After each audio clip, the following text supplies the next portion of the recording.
Kent looks peaceful, yet its churches, castles, and inns hide chilling legends. Join us as we uncover 12 terrifying haunted places you shouldn't visit alone. St. Nicholas Church. In the heart of Pluckley, often called the most haunted village in Britain, stands the old parish of St. Nicholas. By day, its spire rises gently over cottages and fields, a picture of timeless English charm. But when dusk gathers and the last worshippers depart, shadows move among the graves and the churchyard takes on a life of its own.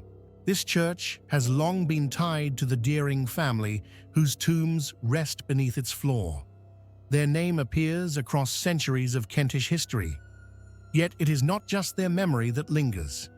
Locals tell of a beautiful lady, thought to be a Lady Deering, who wanders among the stones in her sorrow. Another figure, a woman clad in red, pale and forlorn, is also said to appear. Some whisper she died, giving birth her cries of pain, now forever bound to the ground where she fell. A villager once spoke of pausing at the Lich Gate, glancing back at the graves as the wind rose. There, near the yew trees, he saw the figure of a woman in crimson, her head bowed, her presence still and unyielding. He looked away for only a moment, and when he turned back, she was gone, though the sense of being watched pressed upon him all the way home. Inside, too, the church holds an unsettling silence. Candles gutter with no breath of wind, and the air seems heavy as though listening. Visitors report sudden chills that pass across the pews, moments of dread for which no explanation can be found. St. Nicholas remains a place of worship, its bells still ringing across Pluckley's fields. Yet for those who linger after dark, the church is more than sanctuary. It is a meeting place of history and haunting where grief and legend walk hand in hand. To stand within its yard at night is to feel the veil between past and present grow perilously thin. Old Church of St. Peter.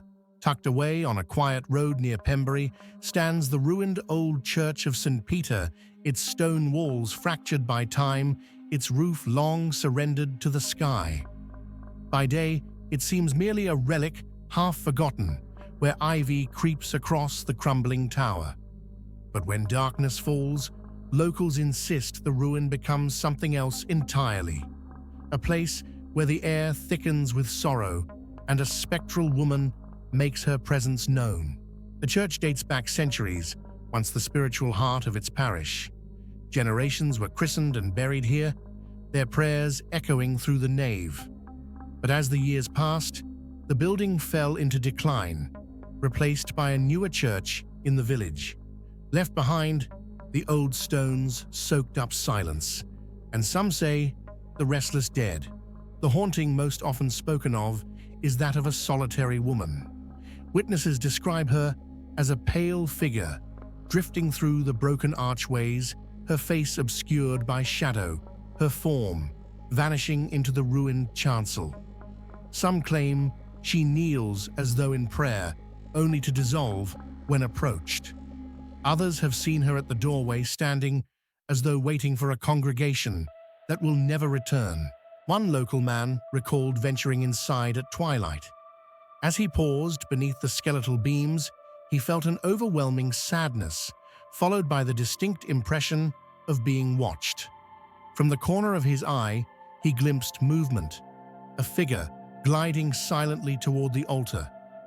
He turned in fright, but the space was empty, the silence unbroken, save for the beating of his own heart.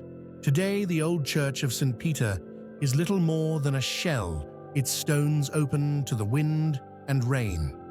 Yet within its ruins, stories endure, stories of a woman who cannot leave tied forever to a place abandoned by the living.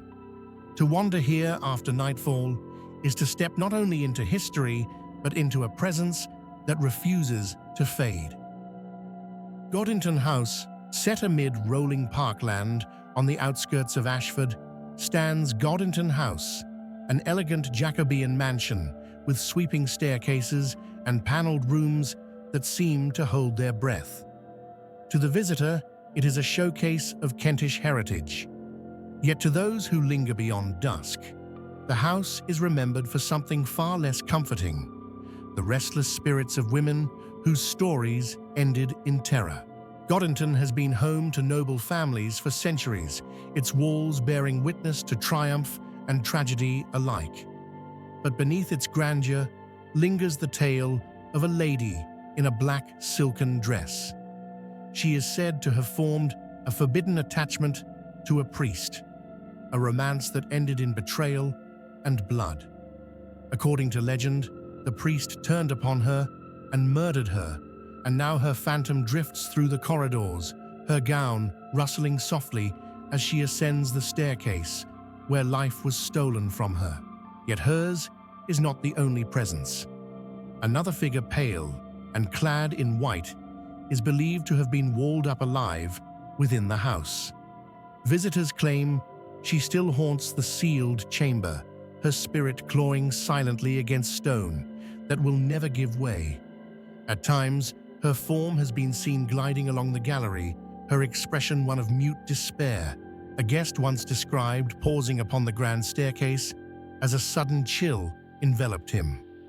From the corner of his eye, he saw a woman in black ascend toward him, her gown gleaming faintly in the half-light. But when he turned to face her directly, the steps were empty, and the silence of the house pressed in all the heavier. By day, Godington House is admired for its beauty, its gardens drawing visitors from across the county. But after nightfall, its elegance becomes unsettling. The creak of boards, the flicker of light upon polished wood, and the whisper of unseen footsteps remind all who enter that tragedy leaves marks deeper than time. Godinton is not merely a mansion of heritage. It is a place where sorrowed women still walk bound forever to the house that became their tomb. Bottle House Inn. Along a quiet country road near Penshurst stands the Bottle House Inn, a timbered building with sloping roof and rustic charm. To passing travelers, it seems nothing more than a welcoming pub, a place of firelight and ale. Yet beneath its beams lingers a presence that refuses to be forgotten, a ghostly figure named Elizabeth. The inn itself dates back centuries, serving farmers, locals, and wayfarers alike. Its walls are steeped in stories of village life, marriages, toasted quarrels settled, and songs sung late into the night. But not every memory here is warm. Somewhere in its past lies the shadow of Elizabeth, a figure remembered not by appearance, but by sensation. For those who claim to encounter her do not see her clearly. They feel her. Visitors speak of a sudden pressure in the air of icy cold, enveloping the body without warning. Some describe the distinct impression of being touched upon the arm or shoulder as though someone sought their attention. Others tell of oppressive sadness, a weight of grief that falls heavily, leaving them shaken and unsettled. One customer, sitting alone by the bar, recalled an overwhelming sense of unease creeping over him. Though the room was cheerful, he felt watched, his skin prickling. Moments later, he sensed a woman standing behind him. He turned, but the space was empty, the laughter of other patrons continuing, as if nothing had happened. He finished his drink quickly and never returned. The legend of Elizabeth remains elusive. Some suggest she was once a serving maid whose life ended in sorrow within these very walls. Others believe she is tied not to the inn itself, but to the ground upon which it stands. Whatever her story, she lingers, invisible, intangible, but undeniably felt. Today, the Bottle House Inn still welcomes guests with warmth and hospitality. Yet beneath the surface, when the laughter fades and the shadows deepen, Elizabeth's presence reminds visitors that even the most cheerful of places may conceal a ghost. The Rose and Crown. At the crossroads of Mundy Bois, not far from Pluckley, a village already famed as Britain's most haunted, stands the Rose and Crown, a country inn whose beams have watched over centuries of travellers. By day, it seems like any other Kentish pub, its hearth glowing and its tables full. Yet when the doors close and the night deepens, strange disturbances begin to rattle its quiet frame. The inn has served locals for generations, its cellar stocked with ale, its kitchen ringing with clatter. But within these familiar rooms, the ordinary becomes uncanny. Beer jugs are said to swing upon their hooks as though nudged by unseen hands. Pots and pans in the kitchen rattle without cause, sometimes in sudden bursts, loud enough to startle the living. Items vanish, only to reappear days later precisely where they should be, as if an invisible trickster delights in tormenting staff. The cellar, too, carries its own menace. Voices have been heard in the darkness, murmuring indistinctly, echoing between the barrels. Workers sent below often speak of feeling watch their steps unsteady as the air seems to press against them. One landlord recounted locking up late one evening. Alone in the bar, he heard a sudden clatter from the kitchen. Expecting a fallen pan, he entered only to find everything neatly in place. As he stood in silence, the jugs above the counter began to sway gently at first, then with growing force. He fled upstairs, the sound of faint laughter echoing behind him. The Rose and Crown remains a lively inn, its welcome as warm as ever. Yet beneath the surface hum of merriment, there lingers the undeniable sense of unseen company. Whether playful or malevolent, the forces at work here refuse to let the inn rest. In Mundy Bois, where the roads converge and history seeps into every stone, the Rose and Crown stands as a reminder that even the most cheerful of gathering places can become a stage for the uncanny. To sip an ale here is to wonder whether the next clink of glass is yours, or something else entirely. The Cardinal's Error. Along Lodge Oak Lane in Tonbridge stands an inn with a curious name, the Cardinal's Error. At first glance, it looks like a welcoming public house, timbered and modest, its rooms bright with chatter and drink.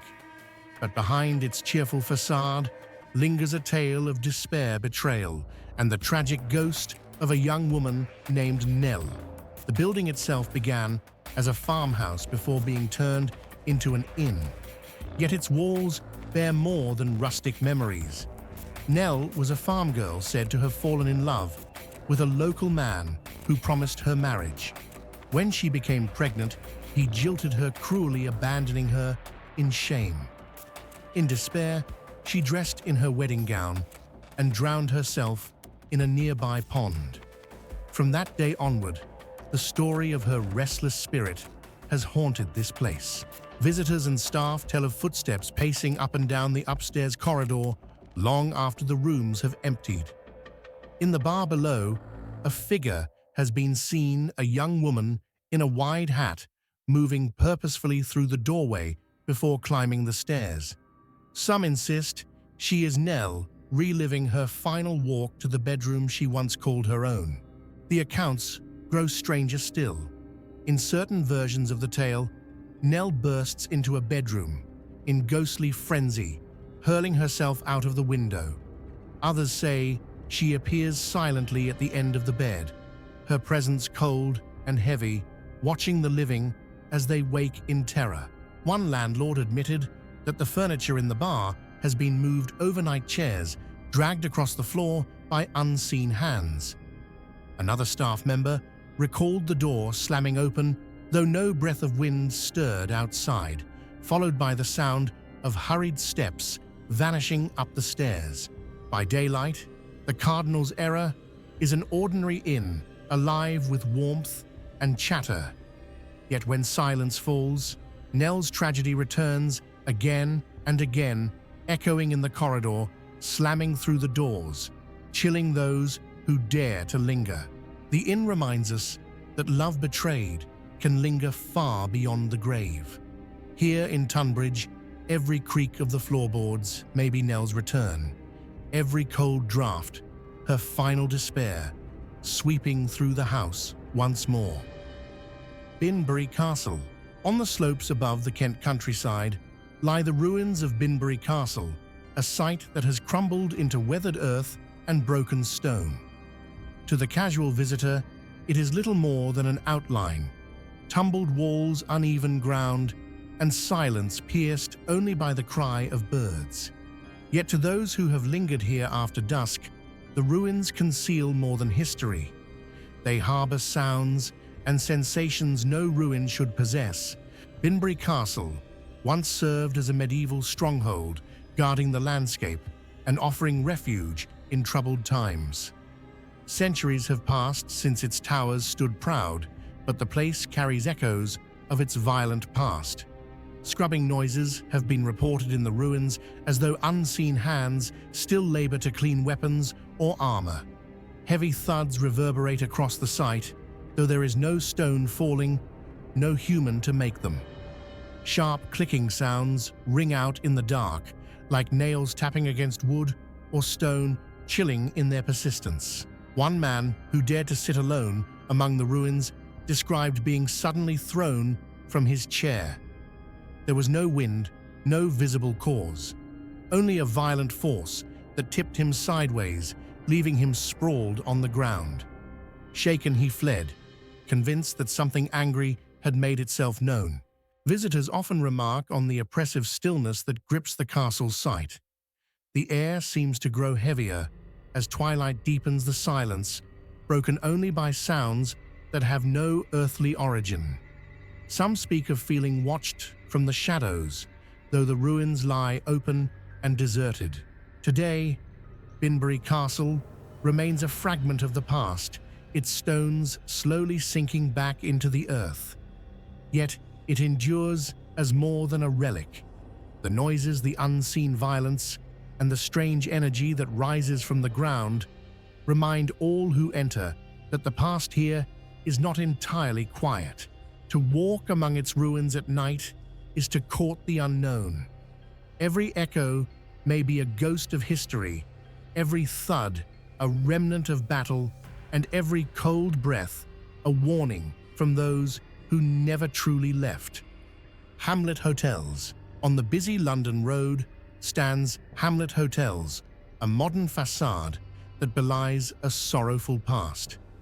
Guests may arrive expecting comfort and convenience, but for decades, the building has carried a darker reputation. Within its walls, a spirit named Charlotte is said to wander, a servant girl whose tragic life ended in despair. Charlotte's story is woven from whispers of the 19th century. She was a young maid who fell in love with a groundsman. Their union was scorned by others, their marriage ridiculed, and soon her happiness collapsed. She lost her child to grief and stress, and with her world crumbling, Charlotte took her own life. Her body was found, hanging her sorrow, forever binding her to the place she once worked. The haunting did not fade with time. In the 1980s, terrified guests reported Charlotte appearing before them in full form. She materialized, suddenly blocking the corridor, her expression twisted in anguish. Some collapsed in shock. Others fled their rooms, never to return. The staff, too, have spoken in whispers of cold drafts sweeping through sealed spaces and shadows that linger when the lights flicker low. One guest recalled lying awake in the small hours, the room unnaturally silent. A weight pressed upon his chest, and when he looked to the foot of the bed, he saw the faint outline of a woman swaying her head, bowed as though still bound by the rope that ended her life. The vision dissolved, but the terror remained. By day, Hamlet Hotels is simply another stop along the road, its rooms filled with weary travelers. But at night, when the corridors fall quiet and footsteps echo without a source, Charlotte's grief makes itself known once more. Her presence is not a tale of mischief or play. It is the embodiment of despair. To stay here is to risk more than an uncomfortable night. For Charlotte does not rest, and those who cross her path carry away not only fear, but the memory of sorrow that endures long after the dawn. The Oak on the Green. At the heart of the village of Bearsted stands the Oak on the Green, a traditional Kentish pub with ivy on its walls and windows glowing warmly across the square. Families gather here for food and cheer, but behind the laughter lies a tale that unsettles even the most skeptical. For it is said that within this inn resides the spirit of a child. The Oak has stood for centuries a meeting place at the center of village life. Yet among its timbered rooms and creaking staircases, one chamber is rarely used. The reason is whispered by locals. A little girl is said to haunt it, her presence marked by a window that opens itself again and again, no matter how firmly it is shut. Staff close it, lock it, return hours later to find it gaping wide to the night. Those who have felt her presence describe fleeting glimpses: a pale face at the glass, a shadow darting across the floor, a giggle cut short by silence. The inn remains cheerful, yet the upstairs carries an unease that even seasoned landlords prefer to avoid. One guest, given the disused room on a crowded night, awoke to find the window wide open. The curtains billowed, though the air was still. In the corner, he swore he saw the outline of a small figure, unmoving, watching. He left before dawn, shaken, and spoke little of his night thereafter. Some suggest the child was once the daughter of an innkeeper, taken by fever and tied forever to the place she knew as home. Others believe she wandered in from the green outside and never found her way out again. Whatever her origin, her presence lingers quiet, yet insistent. By day, the Oak on the Green thrives, its tables filled with conversation. But at night, when the upper rooms lie silent, the sound of an opening window or the vision of a childlike shadow remind visitors that innocence lost can become the most haunting memory of all. Groombridge Place. Amidst rolling gardens and flowing water stands Groombridge Place, a stately home whose Tudor wings and sweeping staircase speak of wealth and splendor. To visitors, it is a place of beauty moats reflecting the sky, orchards heavy with fruit, and a giant chessboard upon the lawn. Yet beauty does not shield it from darker tales, for Groombridge is a house said to harbor restless spirits. The history of Groombridge stretches back to the 17th century. Families of influence lived and died here, leaving behind a legacy of romance, tragedy, and rumor.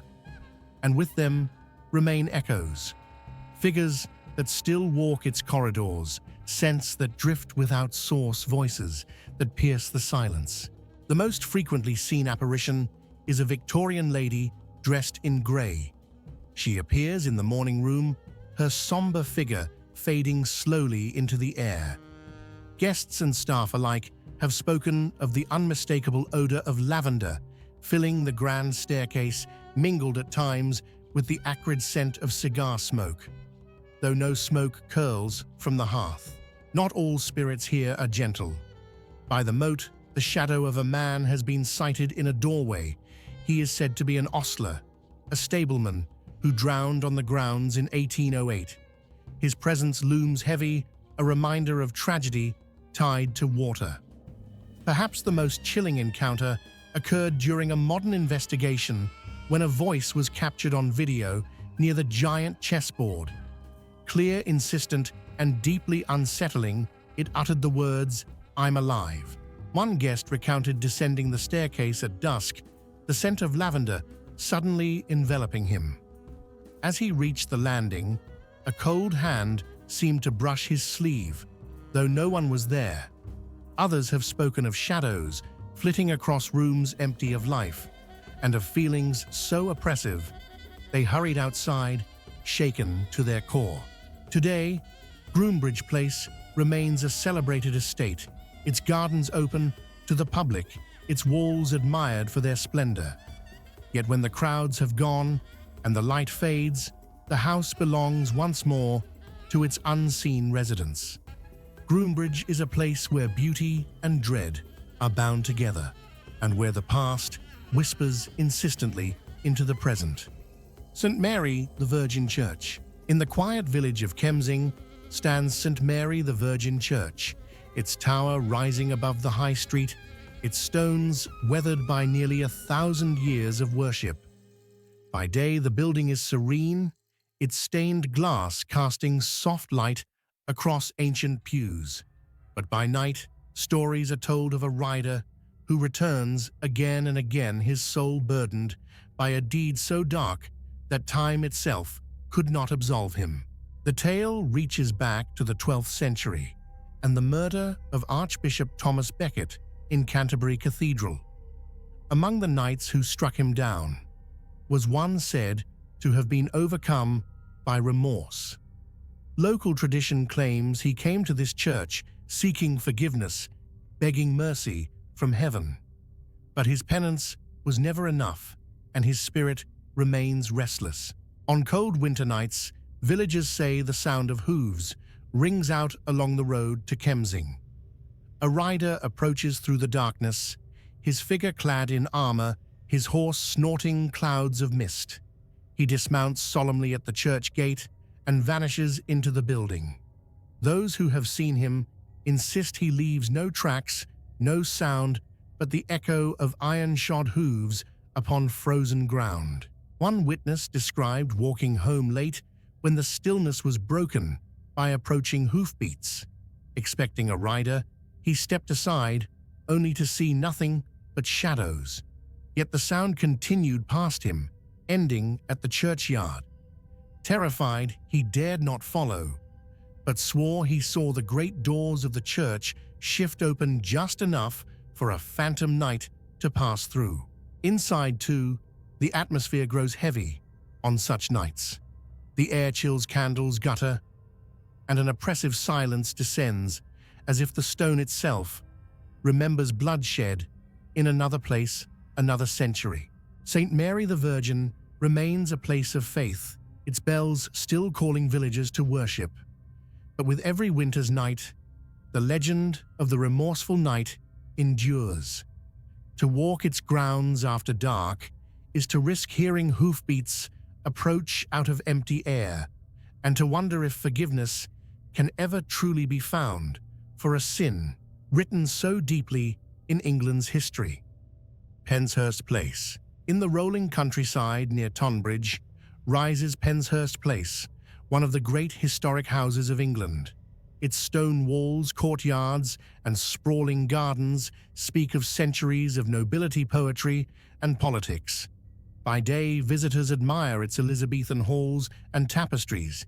Yet when the crowds depart, Penshurst becomes something else, a place where the past lingers as vividly as the present. The house was the birthplace of Sir Philip Sidney, the celebrated Elizabethan poet, courtier, and soldier. His words and deeds made him one of the most admired figures of his age. But some believe he never truly left the home where his story began.